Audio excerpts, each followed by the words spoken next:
Good morning, everybody. This is Ben back again, and now welcome to my first video for 2025. Yep, as we all know, it is officially 2025 now, and so now, as I had promised, I'm gonna do it like how I do every year. I'm gonna do a video to like every first day of January, and I'm gonna do it this year. Now in 25. So anyways.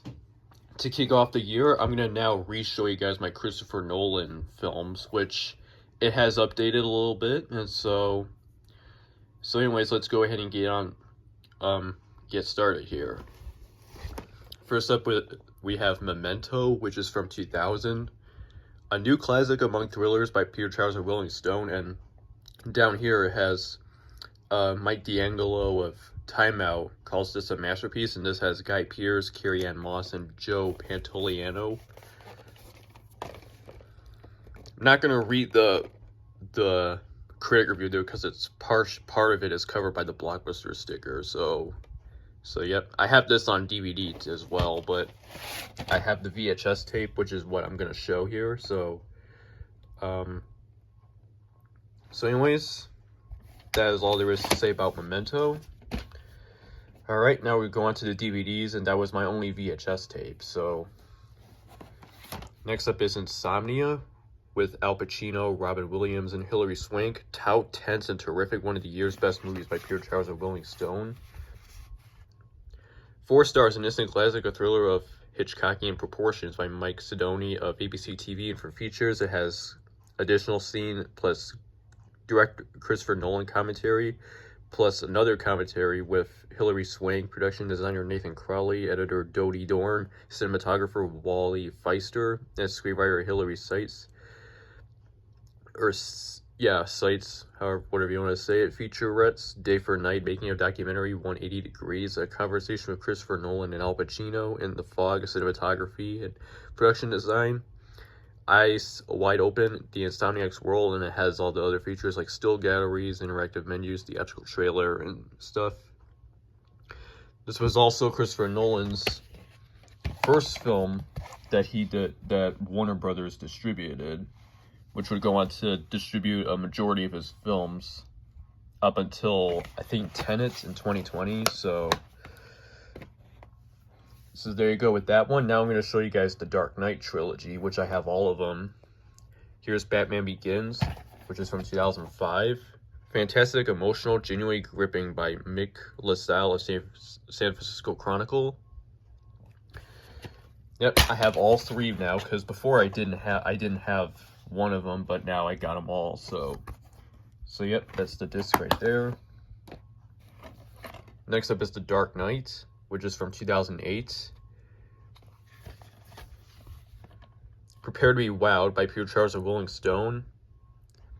And the first film, the cast, as it mentions, it has Christian Bale, Michael Caine, Liam Neeson, Katie Holmes, Gary Oldman, Cillian Murphy, Tom Wilkinson, Roger Howard, Ken Wannabe, and Morgan Freeman. This one, some of them reprised their roles, but this time Heath Ledger, Aaron Eckhart, Maggie Gyllenhaal co-star. So that's a disc right there. And finally, we have The Dark Knight Rises, which I didn't have this one before all along, but I finally got it last year, which is also with Anne Hathaway, Tom Hardy, Marion Cotillard, and Joseph Gordon-Levitt. A monumental conclusion to the epic trilogy by Marlo Stern of Newsweek. Brilliant and masterful filmmaking by Kenneth Terrain of Los Angeles Times, and 4-star spectacular Lou Luminek of New York Post, and an epic achievement by Richard Corliss of Time. And for features, it just has the journey of Bruce Wayne, and that's it. So that's the disc right here, and then we have the Ultraviolet thing.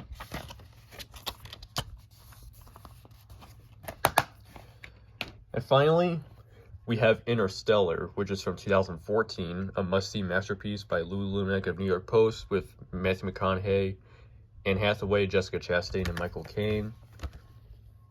A beautiful and epic film by Richard Roeper, Chicago Sun-Times.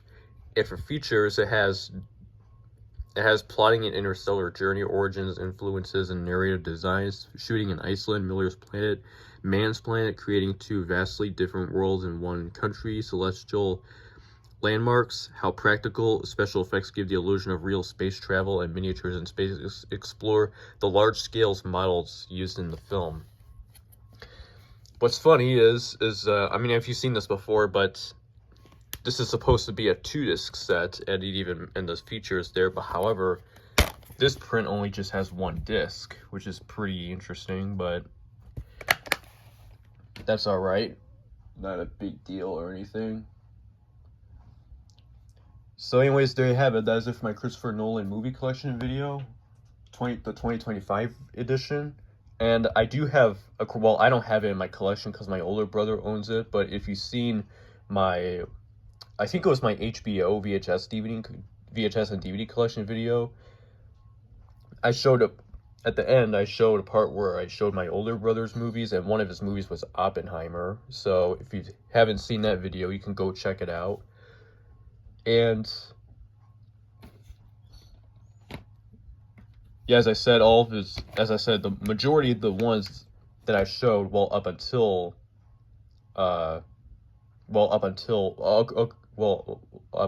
Tenet, which I do have in the basement, but I took it downstairs, which I do have on Blu-ray, but I put it in the basement because I wanted to save some space. Like I said, they are all, except for a few of them, majority of them are from Warner Brothers, except for the US release of Interstellar, which is Paramount. And then I think beginning with Oppenheimer and onwards, he now has, I think Universal's now distributing his movies from now on, since they did Oppenheimer. So there's going to be another Christopher Nolan film called The Odyssey, which is going to come out next year, 2026. That one's going to be released by Universal as well. So, and then Memento was Newmarket Films. So anyways, that is it for my Christopher Nolan movie collection video, the 2025 edition, and I will see you again soon, sometime later this week. So there you go for today. And also Happy New Year too, since, you know, we're in 25 now. So there you go for today.